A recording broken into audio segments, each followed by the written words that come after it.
সভাপতি জনাব মোহাম্মদ জহুরুল ইসলাম জহুর ভাইকে ধন্যবাদ। ধন্যবাদ সকলকে, ধন্যবাদ। আজকের অধিনায়কের সামারি কোর্টে চাকরিচ্যুত বিডিআর 2009 আয়োজিত মানববন্ধন এবং মানববন্ধন শেষে বিভিন্ন দপ্তরে স্মারকলিপি প্রদান উপলক্ষে আজকের এই মানববন্ধনে আমি দু একটি কথা বলতে চাই। বন্ধুগণ, আপনারা জানেন আমরা একটি সুশৃঙ্খল বাহিনীর সুশৃঙ্খল সদস্য ছিলাম। আজ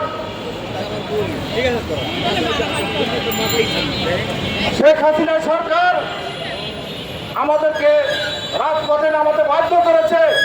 দীর্ঘ 17 বছর আমরা কথা বলতে পারি নাই। ইন্টারিম সরকার আসার পর আমরা আমাদের দাবি দাবা নিয়ে সোচ্চার হয়েছি, বিভিন্ন জায়গায় কথা বলেছি, বিভিন্ন জায়গায় আমাদের দাবি দাবা পেশ করেছি।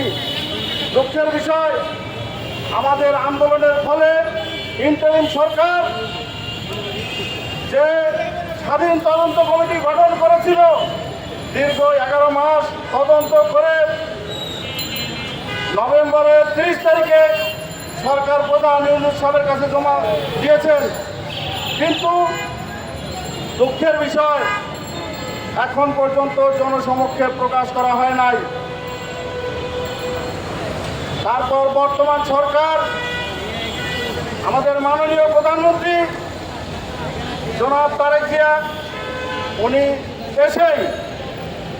উনি ক্ষমতায় এসে আমাদের এই বিডিআর বিচারের ফয়সালা টানার ঘোষণা দিয়েছেন। আমরা সেই জন্যে আমাদের অধিনায়কের সামারি কোর্টের সকল সদস্যের পক্ষ থেকে মাননীয় প্রধানমন্ত্রী জনাব তারেক জিয়া, সেই সাথে মাননীয় স্বরাষ্ট্রমন্ত্রী জনাব সালাউদ্দিন সাহেব, আপনাদেরকে বিশেষভাবে ধন্যবাদ জানাই এবং সাধুবাদ জানাই। আমরা আশা করব, আমরা সরকারকে আমরা জানাতে চাই, আমাদের দাবি অনতিবিলম্বে মেনে না নিলে আমাদের যেভাবে রাস্তায় নামানো হয়েছে, আমরা রাস্তা থেকে উঠব না কোনো ক্রমেই। আমরা দাবি আদায় না করা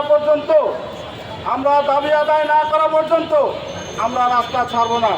আপনারা হয়তো দেখছেন আমরা গুটি কয়েক মানুষ এখানে দাঁড়িয়েছি বর্তমানে, আমরা কিন্তু গুটি কয়েক না।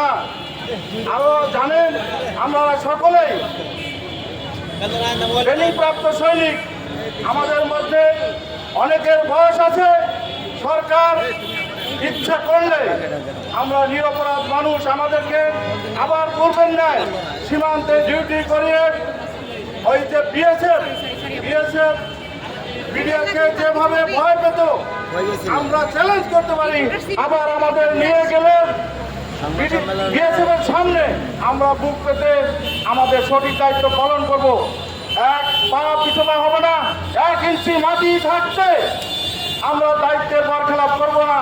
আপনারা জানেন, দীর্ঘ 17 বছর আমাদের বিডিআর সদস্যগণ মানবতার জীবনযাপন করার পরেও কেউ আমরা অনৈতিক কাজে যাই নাই, অনৈতিক কাজে জড়াই নাই।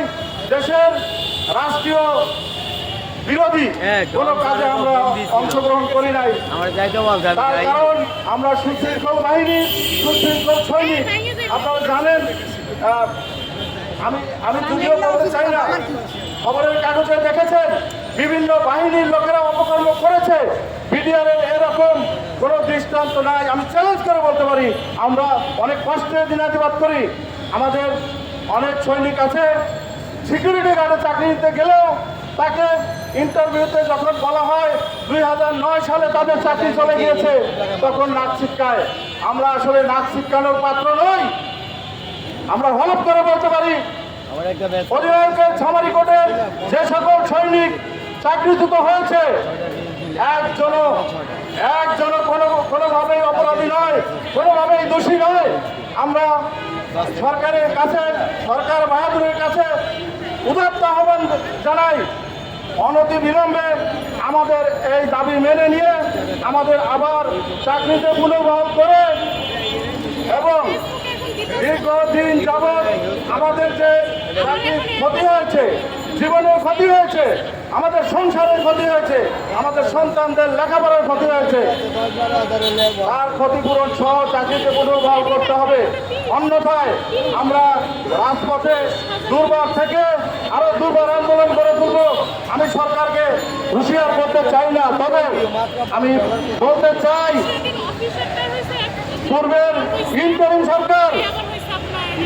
সরকার যে স্বাধীন তদন্ত কমিটি গঠন করেছিল কেন প্রকাশ করা হলো না?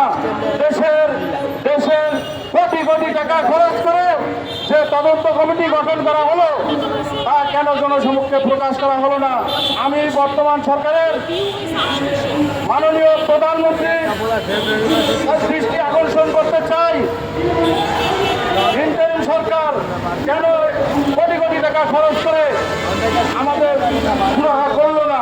আমি আশা করব আপনারা আমাদের এই বিষয়টা মানবিক দিক বিবেচনা করে আমাদের বিষয়টা অনতিবিলম্বে সুরাহা করবেন এবং যার যেভাবে ক্ষতিপূরণ হওয়ার কথা তাদেরকে ক্ষতিপূরণ দিয়ে চাকরিতে পুনর্বহাল করবেন।